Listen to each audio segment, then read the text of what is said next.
New Luka Doncic 2, highest quality basketball shoes, mabibili lang sa halagang $3,199. I-click lang ang link sa comment section. Nais ng Philadelphia 76ers na itama ang kanilang pagkakamali sa isa sa kanilang dating All-Stars.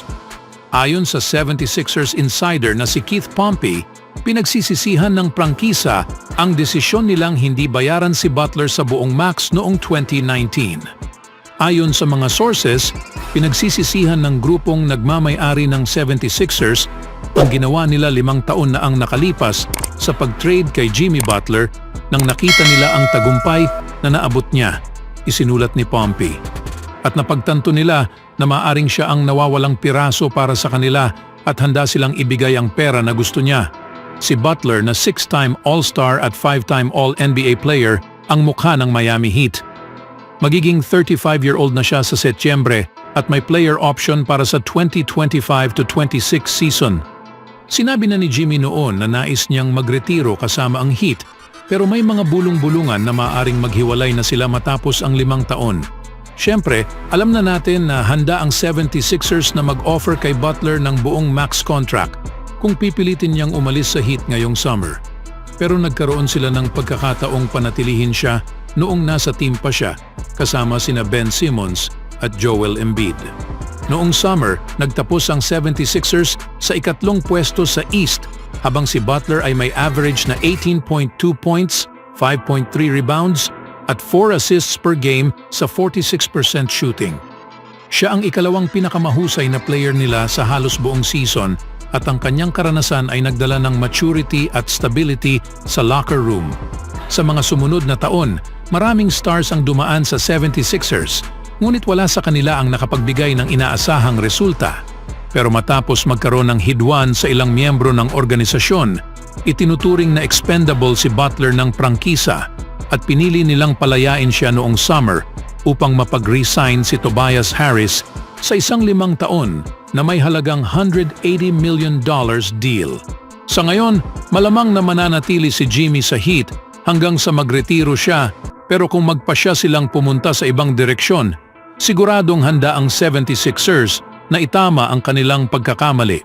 Ngayong summer sa pag-alis ni James Harden at ang team ay naghahanap ng kasagutan, umaasa silang muling makuha si Butler upang iligtas ang kanilang panahon.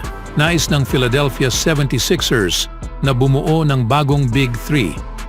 Sa kabila sa magulong nakaraang mga taon para sa 76ers, hindi sila gumalaw na walang nakuha.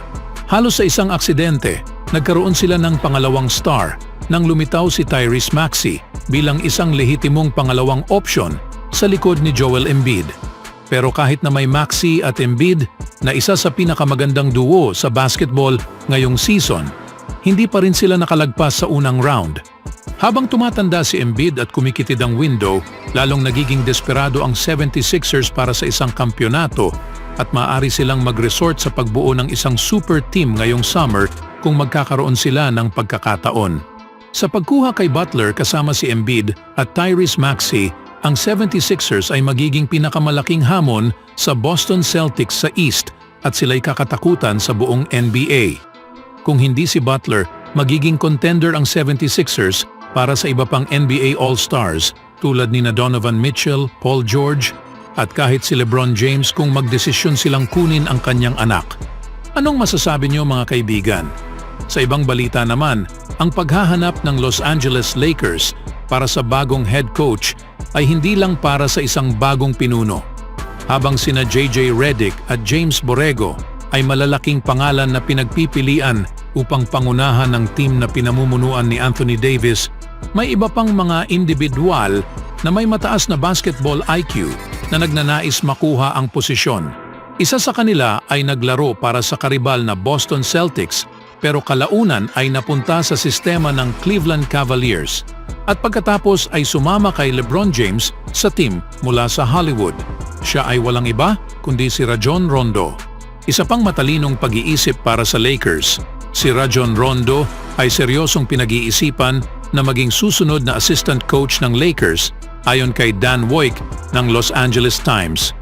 Ang former teammate ni LeBron James ay kilala sa kanyang husay sa pagpasa at playmaking. Ito ay kitang-kita noong naging facilitator siya para sa team ng Celtics na naghangad sa kanilang ika-17 banner hanggang sa kupo ng Lakers na may parehong layunin. Alam na ni Rajon Rondo ang istruktura ng sistema ng Lakers. Nakatrabaho na niya ang mga tao sa front office at pamunuan noon.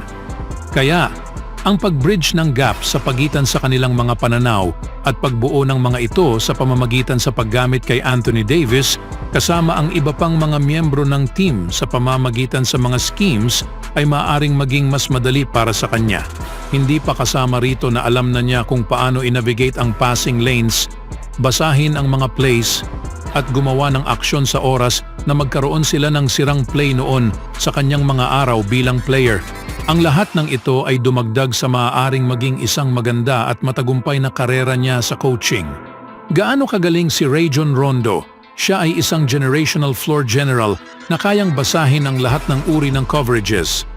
Si Rondo ay hindi lang point guard na sumisigaw ng direksyon bago tumawid sa top of the key. Sa kanyang panahon mula sa Celtics hanggang sa Lakers, siya ay lumaban sa mga matitinding depensa upang idirekta ang traffic at mabigyan ng mga pagkakataon ng kanyang mga teammates. Dahil dito, nagkaroon siya ng 4 na season kung saan nag-average siya ng higit sa 11 assists bawat laro. Ang mas naging kahanga-hanga, hindi siya kailanman nag-record ng mas mababa sa 4 na assists sa isang gabi maliban noon sa kanyang rookie year.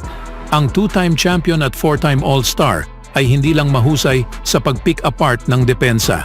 Magaling din siya sa paglalaro laban sa mga mas matatangkad na player at mga outside shooters na magalaw sa kanilang istilong paglalaro. Ang lahat ng ito ay bumabagay ng husto sa roster na mayroon ng Lakers. Ang team na ito ay naglaro ng mabilis at mahusay sa depensa. Lahat ng ito bago sila tinalo ng Denver Nuggets. Ngayon, maaaring magtulungan sina JJ Redick o ang susunod na head coach kasama si Rondo upang i-upgrade ang kanilang half-court sets at gawing mas mahusay ang Lakers kapag nasisira ang kanilang mga plays sa kalagitnaan ng shot clock. Ano sa tingin niyo mga kaibigan? Sa sumunod na balita naman mga kaibigan, ang Dallas Mavericks ay lubos na naramdaman ang kawalan ng rookie center na si Derek Lively II sa kanilang pagkatalo sa Game 4 ng Western Conference Finals noong Miyerkules, ngunit maaaring malapit na siyang bumalik sa laro. Nitong Huwebes, isang araw bago ang kanilang Game 5 laban sa Minnesota Timberwolves, ibinahagi ng Dallas ang isang mahalagang update tungkol kay Lively. Sa kanilang opisyal na injury report para sa laro, ang Mavericks ay nag-upgrade sa status ni Lively sa questionable. Si Lively ay na-diagnose na may neck sprain pero nakaiwas naman na mailagay sa concussion protocol. Pakiramdam niya ay sapat at mabuti para umupo sa bench ng Mavericks para sa buong Game 4 at mag-cheer para sa kanyang team.